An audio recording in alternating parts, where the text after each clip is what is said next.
நண்பர்களுக்கு வணக்கம். நான் உங்கள் நண்பன் குரு முருகன். நம்முடைய கனவு உலகம் சேனல்ல ரியல் எஸ்டேட் சம்மந்தப்பட்ட கேள்விகளுக்கு எனக்கு தெரிந்த பதில்களை சொல்லிக்கிட்டு இருக்கேன். அந்த வரிசையில் என்னுடைய நண்பர் ஒருத்தர் கேட்டிருந்தாரு. நான் ஒரு வீட்டு மனை வாங்க போறேன். இந்த வீட்டு மனைய எந்த பகுதியில வாங்குனா சரியா இருக்கும்? எந்த இடத்துல வாங்குனா இன்னும் உன்னுடைய பணம் வந்து இன்னும் பல மடங்கு வளரும்? அப்படின்றது உங்களுடைய கருத்த சொல்லுங்க தம்பி அப்படின்னு கேட்டிருந்தாரு. அப்போ எனக்கு தெரிந்த கருத்த சொல்லலான்றதுக்காக தான் இந்த வீடியோ உங்களுக்கு உபயோகப்படும் நம்புறேன். விஷயம் என்னன்னாங்க, முதல்ல அவரு வந்து வீட்டு மனைன்னு சொன்னாரு. எந்த ஊர்ல வாங்க போறேன்னு சொல்லல. அப்ப காமனா எல்லாருக்கும் இது புரியும். காமனா எல்லாருக்குமான விஷயமா நம்ம பேசுறோம். இப்போ ஒரு வீட்டு மனை அப்படின்றபோது, ஃபர்ஸ்ட்டு நம்ம எங்க வாங்கணும்னு சொன்னா, லாப நோக்கத்தோட பணம் வளரணும்னு சொல்லும்போது, நீங்க வசிக்கக்கூடிய பகுதியில இருக்கக்கூடிய டவுன். ஒரு 10, 25 கிராமங்கள் சேர்ந்து ஒரு டவுன்ல வந்து தான் காய்கறிகள், மளிகை ஜாமான்கள், பொருட்கள்லாம் வாங்குவாங்க. அங்க தான் தியேட்டர் இருக்கும். அங்க தான் ஷாப்பிங் காம்ப்ளக்ஸ் இருக்கும். அங்க தான் ஜவுளி கடைகள் இருக்கும். அங்க தான் ஹாஸ்பிட்டல்ஸ் இருக்கும். இந்த மாதிரி எல்லா ஃபெசிலிட்டீஸ் இருக்கக்கூடிய இடங்கள் ஒரு 10, 25 கிராமத்துக்கு ஒரு இடத்துல இருந்துகிட்டே இருக்குது எப்பவும். அந்த அந்த டவுன் எந்த டவுன் அப்படின்றது உங்களுக்கு நல்லா தெரியும்.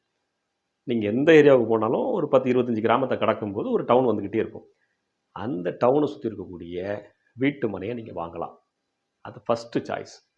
அந்த வீட்டு மனையில எத வாங்கலாம்னு சொன்னீங்கன்னா, இப்ப எல்லார் வீடுகள்லயும் கிட்டத்தட்ட கார் வர ஆரம்பிச்சுச்சு. எல்லா வீடுகள்லயும் கார் புழங்க ஆரம்பிச்சுட்டாங்க. இனி ஃபியூச்சர்ல கார் இல்லாத வீடுகளே இல்ல அப்படின்ற சூழ்நிலை தமிழகத்துல வர்றதுக்கான வாய்ப்புகள் அதிகமா இருக்கு.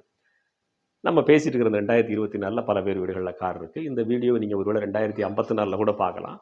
அந்த ஆண்டுல பார்க்கும்போது நீங்க சொல்லுவீங்க, "அந்த தம்பி அன்னைக்கு சொன்னது கரெக்ட்டு தான்.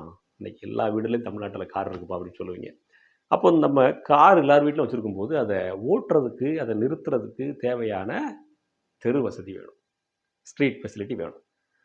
இப்போ ஒரு 10 அடி பாதை தான் இருக்கு. ஒரு தெருவுக்கு 10 அடி தான் வழிபாதை இருக்கு அப்படின்னா, அந்த 10 அடி வழிபாதையில ஒரு கார நீங்க கொண்டு போயிட்டீங்க அப்படின்னா, ஆப்போசிட்ல ஒரு பைக் தான் வர முடியும். இன்னொருத்தர் கார் கொண்டு வர முடியாது. நீங்க கார் வாங்கி நிறுத்தணும்னு ஆசைப்பட்டது போலவே, உங்க அண்டை பக்கத்து வீட்டுக்காரர், எதிர்த்த வீட்டுக்காரர், அடுத்த தெருவுக்காரர் எல்லாரும் கார் வாங்கணும்னு ஆசைப்படுவாங்கல்ல. எல்லாரும் கார்ல போகணும்னு ஆசைப்படுவாங்கல்ல. இந்த காரை எங்க கொண்டு நிப்பாட்டுவீங்க? புரிஞ்சுச்சா? அப்ப வீட்டு வாசல்ல கார நிப்பாட்டக்கூடாது. கார் பார்க்கிங்ல நிப்பாட்டணும். சரிதான். நீங்க கார உள்ள கொண்டு வரும்போது எதிர்த்தாப்புல ஒருத்தர் கார்ல வருவாரே. எங்க வழி இருக்குது? ஏன்னா, நாம தேர்ந்தெடுத்த வீட்டு மனையினுடைய வழிபாதை அளவு வெறும் 10 அடி. அது தவறு. நீங்க செலக்ட் பண்ணது ராங் செலக்ஷன். ஒருவேளை அந்த 10 அடி பாதையில இருக்கிறது பிரைம் சிட்டில, பிரைம் லொகேஷன்ல இருக்குங்க. இது ஒரு கமர்ஷியல் ப்ராப்பர்ட்டிங்க அப்படின்னா, இட்ஸ் யுவர் சாய்ஸ் கட்டாயம் நீங்க வாங்கியே ஆகணும். ஆனா, நீங்க வீட்டு மனை அப்படின்னு வரும்போது, அந்த மாதிரியான பேட்டர்ன் இருக்கிறது உங்களுக்கு கை கொடுக்காது. ஏன்னா, எல்லாரும் கார் வச்சிருக்கிற பொழுது, இன்னைக்கு இருக்கிற சினரியோ நம்ம 2024ஆம் ஆண்டுல பேசிட்டு இருக்கிற இந்த ஆண்டுல குறைந்தபட்சம் 7 மீட்டர் அந்த டிடிசிபி லேஅவுட் போடுறதுக்கு 7 மீட்டர் அப்படின்றத வரையறை பண்ணியிருக்காங்க. இந்த 21 அடி வரும்னு நினைக்கிறேன். அந்த 7 மீட்டர் அந்த சாலையாவது மினிமம் இருக்கணும். அப்படி இருந்தா தான், நீங்க ஒரு வீட கட்டுவீங்க. அல்லது உங்கள்ட்ட வாங்குற நபர் ஒரு வீடு கட்டுறாரு. அந்த வீட கட்டும்போது அந்த கார் பார்க்கிங் ஒரு ரேம்ப் ஒண்ணு போடுவாரு. அது எப்படியும் வீட கரெக்ட்டா எல்கையில கட்டிட்டு, கவர்மெண்ட் இடத்துல ஒரு 5 அடி எடுத்தா தான் அவங்களுக்கு மனசு திருப்தியாகும். இப்படித்தான் தமிழ்நாட்டுல நடந்துட்டு இருக்குது. அப்புறம் இந்த பக்கம் ஒரு 5 அடி, இந்த பக்கம் ஒரு 5 அடி கவர்மெண்ட் இடத்துல ஆட்டைய போட்டான்னு வச்சுக்கிடுவோமே. ஒரு எக்ஸாம்பிளுக்கு தான் சொல்றேன். அப்போ 10 அடி என்ன செய்யும்? ரோட்டிலே போயிரும். அந்த ரேம்ப்லே போயிடும். 2 வீட்டுக்காரங்களும் கார் பார்க்கிங் ரேம்ப் இறக்குனதுல. மிச்சம் இருக்கிறது எவ்வளவு? அதுல கட்டாயம் கார் போயிடலாம். பிரச்சனை வராது இல்லையா? ஆப்போசிட்ல வர காரும் கொஞ்சம் நகர்ந்து போயிடும். அட்லீஸ்ட் ஒரு பைக்காவது போயிடும். அப்படின்னா, மினிமம் கேரண்டி இருக்குது உங்களுடைய ப்ராப்பர்ட்டில. கார் 2 பேர் டிராவல் பண்றதுக்கான பாசிபிலிட்டி இருக்கு. 21 அடிக்கு இது மினிமம் ரெக்யர்மென்ட்டா வச்சுக்கோங்க. அதுக்கு மேல அப்படின்னு வரும்பொழுது, கொஞ்சம் extra main street 60 feet road, 100 feet road இப்படிலாம் சொல்றாங்க இல்லையா? ஃபர்ஸ்ட் சாய்ஸா அத செலக்ட் பண்ணுங்க. ஏன் அப்படின்னா, 100 ஃபீட் ரோடுங்கும்போது ஒரு கண்டெய்னர் லாரியே வந்து திரும்பிக்கலாம். அப்ப அது கிட்டத்தட்ட கமர்ஷியல் ப்ராப்பர்ட்டியா கூட ஃபியூச்சர்ல மாறும். ஒரு ஹோட்டலோ, ரெஸ்டாரண்ட்டோ, ஒரு சின்ன ஒரு டீ கடையோ எது வேணாலும் அந்த 100 ஃபீட் ரோடுன்ற இடத்துல வரும். 100 ஃபீட்டு, 80 ஃபீட்டு, 60 ஃபீட்டு, 40 ஃபீட்டு இந்த மாதிரி ரோடுகள் வந்து இருக்கிற இடத்துல நீங்க தாராளமா அந்த மாதிரியான ப்ராப்பர்ட்டி எடுக்கலாம். இதுல ஒவ்வொரு ஊர்களையும் ஒவ்வொரு விதமான ஃபேஸிங் பிடிக்கும். இப்ப தென் மாவட்டங்கள் எடுத்துக்கிட்டீங்கன்னா, வடக்கு மற்றும் தெற்கு இந்த மாதிரியான பார்த்த ஃப்ளாட் அந்த ஃபேஸிங்ல இருக்கக்கூடிய ஃப்ளாட்ஸ அதிகமா விரும்புவாங்க. கோயம்புத்தூர் பகுதிகள்ல பார்த்துட்டீங்கன்னா, கிழக்கு மற்றும் வடக்கு விரும்புறாங்க. ஒவ்வொரு ஊர்கள்லயும் ஒரு சிலருக்கு. ஒரு சில ஊர்கள்ல மேற்கு பார்த்த ஃப்ளாட்டுக்கு இப்ப டிமாண்ட் இருக்கும். தென் மாவட்டங்கள்ல மேற்கு பார்த்த ஃப்ளாட் ரொம்ப பெருசா யாரும் விரும்ப மாட்டாங்க. ஏன்னு தெரியல. பட் ஒவ்வொரு ஊர்கள்லயும் ஒரு விதமான வாஸ்து அமைப்பு கட்டமைப்பாகுது. அந்தந்த ஊர்களுடைய மக்கள் இந்த ஃபேசிங் ஃப்ளாட்ஸ வந்து விரும்புறாங்க. அப்ப எந்த ஊர்ல நீங்க இன்வெஸ்ட் பண்றீங்களோ, அந்த பகுதியில எந்த மாதிரியான ஃப்ளாட்ஸ் மூவ் ஆகுது அப்படின்றத தெரிஞ்சுக்கங்க. தெரியல அப்படின்னா, அப்படியே உங்களோட காரோ, உங்களோட பைக் எடுத்துட்டு அப்படியே ஒரு பக்கத்தினுடைய டவுன ஒரு ரவுண்ட் அடிங்க. ஃபேசிங் எந்தெந்த ஃபேசிங்கள்ல பார்த்து மக்கள் அதிகமா வீடுகள கட்டியிருக்காங்க. அவங்க வீட்டுடைய தலைவாசல் எந்த பக்கம் பார்த்து இருக்குது அப்படின்றத நோட்ஸ் எடுத்துக்கிட்டே வாங்க. ஸோ மேக்ஸிமம் ஒரு 100 ரிசல்ட்ஸ் எடுக்கிறீங்கன்னா, 100ல மேக்ஸிமமான அந்த வீட்டுடைய தலைவாசல் எந்த பக்கம் இருக்குதோ, அந்த ஃபேசிங் தான் அந்த ஏரியாவுல இருக்கிற மக்கள் விரும்புறாங்கன்றத புரிஞ்சுக்கங்க. எடுத்துக்கங்க. நெறைய டிப்ஸ் சொல்லிட்டேன்னு நெனைக்கிறேன். கண்டிப்பா உங்களுக்கு யூஸ்ஃபுல்லா இருக்கும். அப்போ இந்த மாதிரியா நீங்க செய்யுங்க. ஃப்ளாட்ட செலக்ட் பண்ணுங்க. ஃபர்ஸ்ட்டு ரோட செலக்ட் பண்றீங்க. அடுத்தால எந்த ஃபேசிங்ல வேணுங்கிறத செலக்ட் பண்றீங்க. அடுத்ததா இந்த ப்ராப்பர்ட்டி கார்னர் ப்ராப்பர்ட்டி அப்படின்றத நீங்க ஃபர்ஸ்ட்டு பாருங்க. கார்னர் ப்ராப்பர்ட்டி உதாரணத்துக்கு ஒரு 60 அடி, ஒரு 60 ஃபீட் ஃப்ரண்டேஜ் இருக்கு. ப்ராப்பர்ட்டியில அந்த பிளாட்டுக்குள்ள. 60 ஃபீட் ஃப்ரண்டேஜ்ன்னு வரும்போது, அது கார்னர் ஃப்ளாட்டா இருக்குன்னு வச்சுக்கோங்களேன். உங்களுக்கு என்ன செய்யலாம்? 2 வீடா கட்டிக்கலாம். 30, 30ஆ பிரிச்சு எந்த பக்கம் டைரக்ஷன்ல வாசல் போட்டு கட்டிக்க முடியும். அப்போ 2 வீடா கட்டுறதுக்கு 30 அடி ஃப்ரண்டேஜ்ல ஒருத்தர் வீடு கட்டுறதுக்கு தாராளமா வாங்குவார். 25 அடியே கூட தாராளமா வாங்குவாங்க. இருந்தாலும் 30 அடிங்கிறப்போ ஆப்ஷன் இல்லாம கட்டாயம் வாங்கிக்கலாம்னு நினைப்பாங்க. அப்போ ஒரு 60 அடி அப்படின்றத ஃப்ரண்டேஜ் இருக்கிறத நீங்க உறுதி பண்ணிக்கங்க. 60 அடி வர்ற மாதிரி இருந்துச்சு 2 ஃப்ளாட் சேர்ந்தலாக்குன்னா கட்டாயம் நீங்க வாங்குங்க. கார்னர் ஃப்ளாட்டா எடுத்தீங்கன்னா பெஸ்ட். இப்போ ஒரு புதுசா ஒரு லேஅவுட் போடுறாங்க.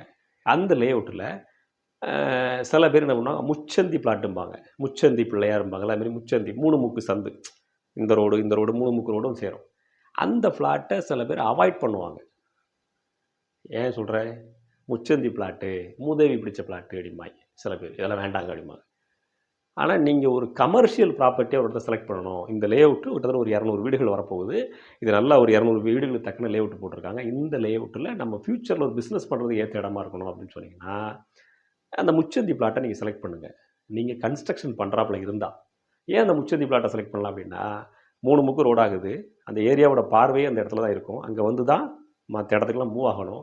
அப்ப அந்த இடத்துல என்ன பண்ணலாம்னா, நீங்க கடைகள கட்டி வாடகைக்கு விட முடியும். அந்த இடத்துல ஒரு 100 வீடுகள், 200 வீடுகள் வருது அப்படின்னா, அந்த முச்சந்தி இடத்த சந்திச்சு தான் எக்ஸிட் ஆக முடியும்னு சொன்னா, அந்த இடத்துல ஒரு 4 கடைகள கட்டி விட்றீங்கன்னா, அந்த இடத்துல பெட்டி கடை, டீ கடை, மளிகை கடைன்னு தொழில் பண்றவர் ஒரு இடத்துல பண்ணுவாரு. செல்வம் நல்லா பெருகும். ஒரு இடத்துக்கோட லேண்ட் வேல்யூ ஏறிக்கிட்டே போகும். உங்க இடத்துக்கு பக்கத்து ஃப்ளாட்ட வாங்குனவரோட லாபத்த விட உங்க லாபம் பல மடங்கு இருக்கும். காரணம், நீங்க அத கமர்ஷியல் ஃப்ளாட்டா கன்வெர்ட் பண்ணிட்டீங்க. முச்சந்தி ஃப்ளாட்டுன்னு ஒதுக்குன இடத்த நீங்க வரவு ஸ்தானத்துல கொண்டு வந்துட்டீங்க. அத நீங்க பயன்படுத்திக்கிற விதத்த பொறுத்தளவுக்கு. முச்சந்தி பிளாட்ட வாங்கிட்டு மூலையில உட்கார்ந்து சும்மா வேலிய போட்டு வச்சுட்டீங்கன்னா, ஒண்ணுத்துக்கும் பிரயோஜனப்படாது. அதனால இன்வெஸ்ட் பண்றப்போ, ஏன் இன்வெஸ்ட் பண்றோம்? எதுக்காக அந்த பிளாட்ட இன்வெஸ்ட் பண்ண போறோம்ங்கிறதெல்லாம் தேடுங்க. நல்ல லேஅவுட் டெவலப் ஆகியிருக்குது. இப்ப தான் புதுசா போட்டிருக்க லேஅவுட்ல முச்சந்தி எடுத்தோம்னா, இன்னொரு 200 வீடுகள் வர்றதுக்கு நாள் ஆகும். ஏற்கனவே டெவலப் ஆகக்கூடிய இடத்துல தான் இந்த முச்சந்தி பிளாட்டுங்கிற கான்செப்ட் இமிடியேட்டா உங்களுக்கு பலன் கொடுக்கும். ஒரு 200, 300 வீடுகள் வந்துருச்சு.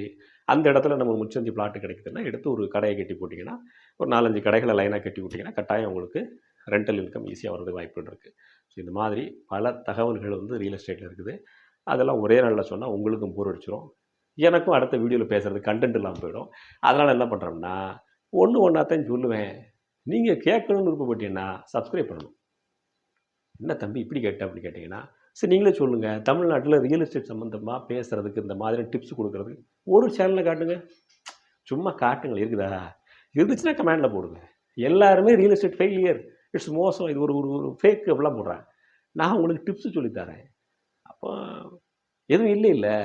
தேர் இஸ் நோ ஆப்ஷன் ரியல் எஸ்டேட்ல டிப்ஸ் சொல்றதுக்கு. உங்க தம்பி என்ன விட்டா ஒரு பயம் இல்ல. இன்னைக்கு தமிழ்நாட்டுல இன்னைய சிச்சுவேஷனுக்கு. இத பார்த்ததுக்கு பிறகு 10 பேர் சொல்லலாம். அதுக்கு வரவேற்புகள். ஆனா இப்ப ஒண்ணுமே இல்ல. அதனால பண்ணுங்க. டிப்ஸ்கள் வரும். நீங்க கேட்ட தகவல், உங்களுக்கு என்ன தகவல் வேணுங்கிறத கமெண்ட்ல போடுங்க. எனக்கு தெரிஞ்சிருந்தா சொல்றேன். தெரியலனா தெரிஞ்சுக்கிட்டு வந்து சொல்றேன். அடுத்த பதிவுல உங்கள அன்போட சந்திக்க காத்திருக்கேன். நீங்க சப்ஸ்கிரைப் பண்ணா தான் நீங்க என்ன பார்க்க முடியும். நன்றி. ஆமாம், அந்த குயிக் ப்ராப்பர்ட்டி ஆப் உங்களோட மொபைலில் இருக்கா? ஒரு ப்ராப்பர்ட்டியை நீங்கள் வாங்கணும் அல்லது விற்கணும்னு நினச்சிங்கன்னா இந்த குயிக் ப்ராப்பர்ட்டி ஆப்பை உடனே டெவலப் பண்ணுங்கள்.